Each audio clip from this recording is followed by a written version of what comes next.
Hello friends, welcome to Kanishka academy. आज हम भारतीय संविधान की प्रस्तावना पर डिस्कस करेंगे। ये इंडियन पॉलिटी का बहुत इंपॉर्टेंट टॉपिक है। यहाँ से बहुत सारे क्वेश्चन आते हैं और अगर आपने इस टॉपिक को बड़े अच्छे से पढ़ लिया तो आपको इंडियन पॉलिटी समझने में बहुत आसान होगा। चलिए स्टार्ट करते हैं।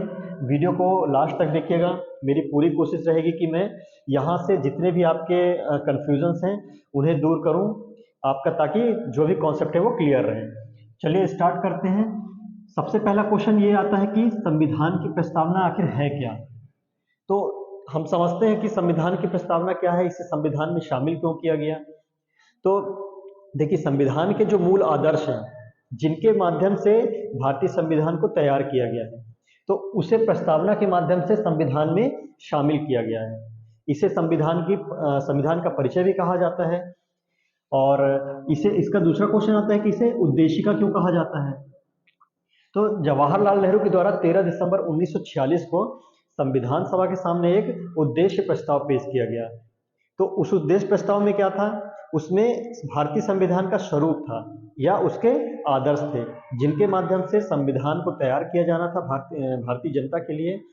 तो इसी उद्देश्य प्रस्ताव को 22 जून 1947 को संविधान सभा ने एक्सेप्ट कर लिया। आगे चल के 26 नवंबर 1949 को यही उद्देश्य प्रस्ताव भारतीय संविधान की प्रस्तावना बनता है। इसी कारण से इसे संविधान की उद्देशिका भी कहा जाता है। इसे मैंने 3 पार्ट में डिवाइड किया है। इस प्रस्तावना में सबसे पहला जो होगा वो संविधान का स्रोत क्या है, हम वो देखेंगे। इसके बाद इसका स्वरूप क्या है, हम वो समझेंगे, और फिर इनके उद्देश्य क्या हैं। तो ये 3 पार्ट में अगर आपने इसे डिवाइड करके पढ़ा तो समझने में काफ़ी आसान रहता है। इसके जो वर्ड है बहुत अच्छे से आप समझ पाएंगे। तो आप एनसीईआरटी की बुक लीजिए और उसके स्टार्टिंग पेजेस में देखिए, आपको लिखा मिलेगा कि हम भारत के लोग, भारत को एक संपूर्ण प्रभुत्व संपन्न, इसके अलावा बहुत सारे वर्ड होंगे, वो सारे आपको वहाँ पे मिल जाएंगे। वही उन्हीं वर्डों को मैंने यहाँ पे 3 पार्ट में अलग अलग डिवाइड किया है आपको समझाने के लिए। तो इसके बाद हम देखते हैं कि संविधान की जो प्रस्तावना है, इसे संविधान में शामिल करने का जो विचार है वो कहाँ से आता है। तो इसका जो विचार है वो आता है अमेरिका के संविधान से। ये भी काफी इंपॉर्टेंट टॉपिक है ये। उसके बाद क्वेश्चन पूछता है कि संविधान की प्रस्तावना की जो भाषा है वो कहाँ से ली गई। तो वो ली गई है ऑस्ट्रेलिया के संविधान से। दोनों ही इंपॉर्टेंट टॉपिक हैं। क्वेश्चन दोनों से कई बार पूछे जा चुके हैं एग्जाम्स में, तो इन्हें ध्यान में रखिएगा कि इसका विचार कहाँ से आया। वो आया है अमेरिका के संविधान से, और इसकी जो भाषा है वो कहाँ से ली गई, ऑस्ट्रेलिया के संविधान से। कंफ्यूजन कई बार आता है, लेकिन उन्हें बार बार आप अगर रीड करेंगे तो वो आपका जो भी कंफ्यूजन है वो दूर हो जाएगा कि विचार हमने कहाँ से लिया, वो लिया अमेरिका के संविधान से, और हमने भाषा इसकी कहाँ से ली, वो है ऑस्ट्रेलिया के संविधान से। इसके बाद हम देखते हैं कि संविधान का जो प्रस्तावना है या उसका स्रोत क्या है, या संविधान का स्रोत क्या है। प्रस्तावना का जो स्टार्टिंग वर्ड है वो है हम भारत के लोग, यानी कि भारत की जनता। मतलब कि संविधान को शक्ति कहाँ से मिलती है, संविधान को शक्ति मिलती है भारत की जनता से, अर्थात हम लोगों से।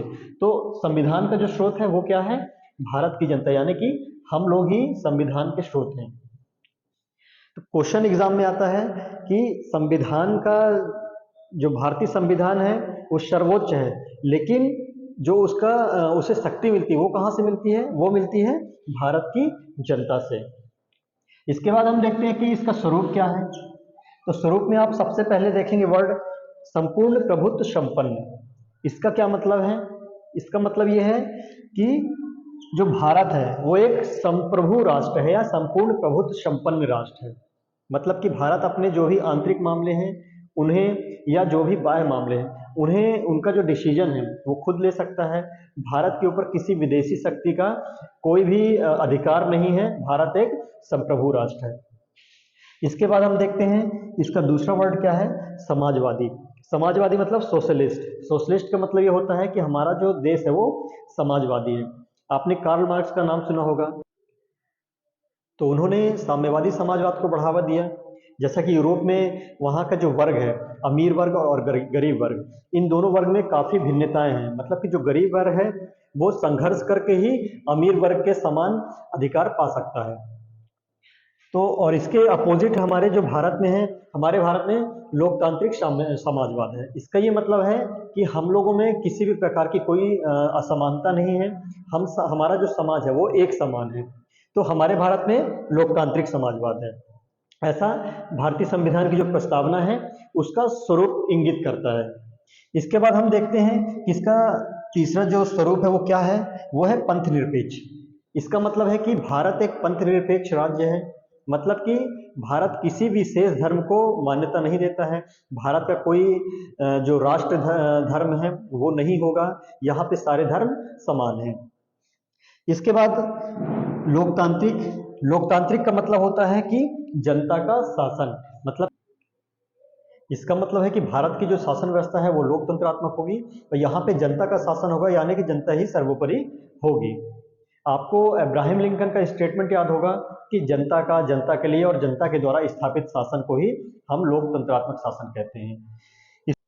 इसके बाद हम अगले वर्ड को देखते हैं, ये है गणराज्य या गणतंत्र। कई बार आपको गणतंत्र और लोकतंत्र ये दोनों एक जैसे शब्द समझ में आएंगे, लेकिन दोनों में काफी अंतर है। गणतंत्र मतलब होता है कि जिस देश में ये व्यवस्था लागू होती है, गणतंत्र, जैसे हमारे भारत देश में गणतंत्र है, हमारा भारत जो है वो गणतंत्र राष्ट्र है। तो वहाँ का जो राष्ट्र प्रमुख होगा वो क्या होगा, निर्वाचित होगा, ना कि वंशानुगत। वंशानुगत का मतलब होता है जैसे हम राजतंत्र में देखते हैं कि राजा का बेटा या उसका जो भी उत्तराधिकारी है वो ही राजा बनता है। लेकिन जो गणराज्य है, मतलब कि रिपब्लिक कंट्रीज जो है, वहां पे क्या होगा, जो उनके राज्य के जो प्रमुख होंगे, जैसे हमारे यहाँ पे राष्ट्रपति जो होते हैं राज प्रमुख हैं, और वास्तविक प्रमुख हमारे कौन है, प्रधानमंत्री हैं।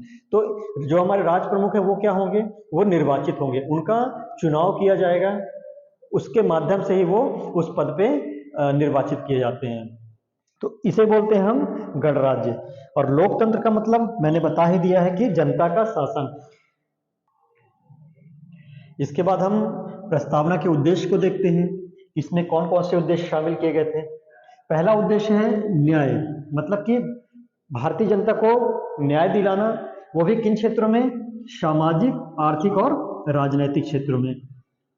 सामाजिक क्षेत्र का मतलब है कि जो भारतीय जनता है उन्हें सामाजिक रूप से एक माना जाएगा, उनमें किसी प्रकार का भेदभाव नहीं किया जाएगा। हालांकि सामाजिक जो क्षेत्र हैं उन्हें मूल अधिकार में और भी अच्छे से वहां पे क्लियर किया गया है। इसके बाद आर्थिक रूप से जो भी गैप समाज में है उसे दूर करने की कोशिश की जाएगी, ऐसे उद्देश्य में न्याय की बात की गई है। और राजनीतिक रूप से भी समाज में न्याय उपलब्ध कराया जाएगा, जनता को न्याय उपलब्ध कराया जाएगा। इसके बाद जो अगला उद्देश्य है वो है स्वतंत्रता, मतलब कि भारतीयों को स्वतंत्र किया जाएगा, और इस तरह से स्वतंत्र किया जाएगा ताकि वो अपना विकास करें, और अगर भारतीय जनता अपना विकास करेगी जिससे कि देश का विकास स्वयं ही होता रहेगा। इसके बाद नेक्स्ट जो उद्देश्य है वो है समता या समानता।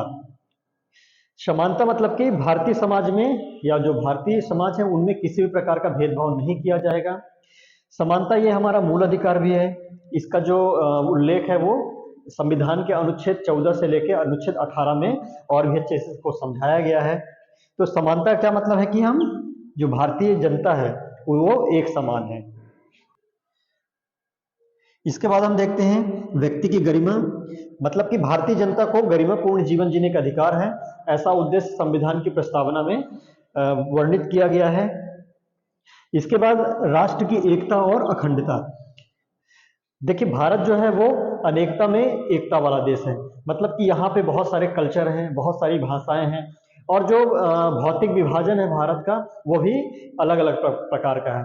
उसके बाद भी हम जो भारतवासी हैं वो एक हैं। तो ऐसी बात कही गई है संविधान की प्रस्तावना में। इसके बाद जो अगला जो उद्देश्य है वो है बंधुता, मतलब कि भाईचारे की जो भावना होगी वो सभी भारतवासियों में विद्यमान होगी या व्याप्त होगी। ये प्रस्तावना के जो शब्द थे उनको मैंने 3 पार्ट में करके आपको समझाने की कोशिश किया है। यहाँ से बहुत सारे क्वेश्चन आ जाते हैं एग्जाम में, आप न्याय से ही लीजिए, यहाँ से बहुत ही अच्छा क्वेश्चन एक एग्जाम में आता है। जैसे कि जो भारतीय संविधान की प्रस्तावना है वह किस न्याय की वकालत नहीं करता है, सामाजिक न्याय की, आर्थिक न्याय की, राजनीतिक न्याय की या धार्मिक न्याय की। तो हमारा जो प्रस्तावना है वो धार्मिक न्याय की वकालत नहीं करता है, क्योंकि हम पंथ निरपेक्ष राज्य हैं। इसका मतलब है कि जो भारत है वो, उसका अपना कोई विशेष धर्म नहीं है या किसी भी धर्म को मान्यता नहीं है, नहीं दी गई है। यहाँ पे जितने भी धर्म वो एक समान है। इसके बाद संविधान की प्रस्तावना में हमको दो व्यक्तियों को याद रखना होगा। एक है N A Palkhivala. N A Palkhivala ने संविधान की जो प्रस्तावना है उससे संविधान का परिचय कहा है। ये क्वेश्चन एग्जाम में पूछा जा चुका है। इसके बाद अल्लादी कृष्ण स्वामी अय्यर, इन्होंने कहा है संविधान की प्रस्तावना दीर्घकालिक सपनों का विचार है। तो इनके जो कथन है उनको याद रखना है, दोनों एग्जाम में पूछे जा चुके हैं। इसके अलावा संविधान की जो प्रस्तावना है उसे संविधान की आत्मा भी कहा जाता है। अब देखिए यहाँ पे दो जो कंफ्यूजन है वो क्रिएट होता है। कंफ्यूजन कैसा कि संविधान की प्रस्तावना को संविधान की आत्मा कहा जाता है, इसके अलावा अनुच्छेद 32 को भी संविधान की आत्मा कहा जाता है। तो हमको करेक्ट ये करना है, कॉन्सेप्ट क्लियर ये करना है कि अगर अनुच्छेद 32 की बात हम लें तो बी आर अम्बेडकर ने कहा है, बी आर अम्बेडकर ने कहा है कि अनुच्छेद 32 मतलब कि हम मौलिक अधिकार की अगर बात करें, मौलिक अधिकार में हमको पढ़ने को मिलेगा कि अनुच्छेद 32 मतलब कि संवैधानिक उपचारों का अधिकार।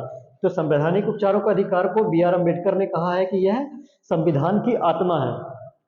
इसके अलावा अगर किसी व्यक्ति विशेष का नाम वहां पे पॉइंट आउट नहीं किया है और अगर एग्जाम में पूछा जा रहा है कि संविधान की आत्मा किसे कहा जाता है, तो संविधान की आत्मा प्रस्तावना को कहा जाता है।